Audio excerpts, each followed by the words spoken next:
Hi friends, welcome to కలియుగ studio.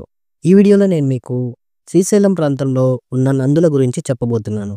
పూర్వం శ్రీశైల ప్రాంతంలోని బ్రహ్మగిరి సమీపంలో మహావిశ్వకర్మ వంశోద్భవుడైన మహాశివభక్తుడైన బసవాచార్యుడనే ఒక శిల్పాచార్యుడు ఉండేవాడు. ఆయన ఒకసారి మల్లికార్జున స్వామిని సేవించడానికి శ్రీశైలం వచ్చాడు. అలా స్వామిని పూజించి ఇంటికి చేరిన శిల్పి సదా ఆ ఆలయం గురించి ఆలోచించడం ప్రారంభించాడు. తన శిల్పకళా నైపుణ్యంతో శ్రీశైల ఆలయ ప్రాంగణంలోనూ బయట కూడా మహోత్తరమైన నందులను నెలకొల్పాలని అనుకున్నాడు. అదే ఉత్సాహంతో పని కూడా ప్రారంభించాడు. శిల్పి నక్తవ్రతాన్ని పాటిస్తూ 40 రోజులలో 2 మహత్తరమైన నందులను తయారు చేశాడు. నక్తవ్రతము అంటే పొద్దున్నుంచి భోజనం చేయకుండా రాత్రి శివపూజ చేసి భుజించడాన్ని నక్తవ్రతం అంటారు. కవల పిల్లల్లా ఒకే రూపంతో ముచ్చటగా ఉన్న నందులను చూసి ఆనందించాడు. కానీ ఏమి లాభం? ఈ మహత్తరమైన పెద్ద నందులను శ్రీశైలం ఎలా చేర్చాలి అన్నదే అతని బాధ. మధ్యలో పాతాళగంగ కూడా ఉన్నది. దాన్ని కూడా ఎలా దాటాలనే సంశయంలో పడ్డాడు. వెంటనే విచారంలో మునిగిపోయాడు.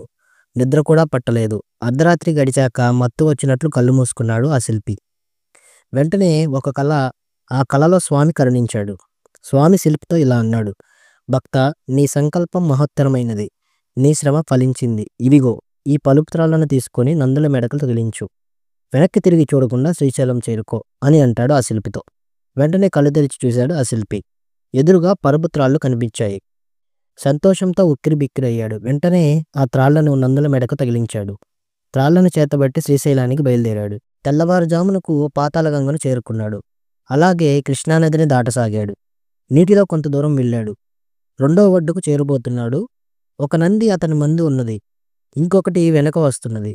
వెనుక వస్తున్న నంది కాలు నీళ్లలోని ఉన్న రాళ్ల మధ్యలో ఇరుక్కొని అది రావడం మానేసింది. కంగారుగా నంది ఎందుకు కదలడం లేదని కొంచెం పక్కకు తిరిగి చూశాడు శిల్పి. అంతే, కాలు పైకి లాక్కుంటున్న నంది చైతన్యం కోల్పోయి మళ్లీ శిలగా మారిపోయింది. అందువలనే ఆ నందికి ఉబ్బిలి బసవన్న అని పేరు కూడా వచ్చింది. ఇటీవల కాలం వరకు భక్తులకు దర్శనం కూడా ఇచ్చేది. కానీ శ్రీశైలం ప్రాజెక్టు వల్ల పాతాళగంగలో మునిగిపోయిన నంది 700 అడుగుల లోతున నీటిలో ఇప్పటికీ ఉంది.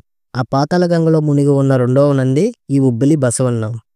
నా ఈ వీడియో కనుక మీకు నచ్చినట్లయితే లైక్ చేయండి, షేర్ చేయండి, కమెంట్ చేయండి, సబ్స్క్రైబ్ చేయండి. పక్కనే ఉన్న బెల్ ఐకాన్ కూడా క్లిక్ చేయండి. Thank you for watching my video.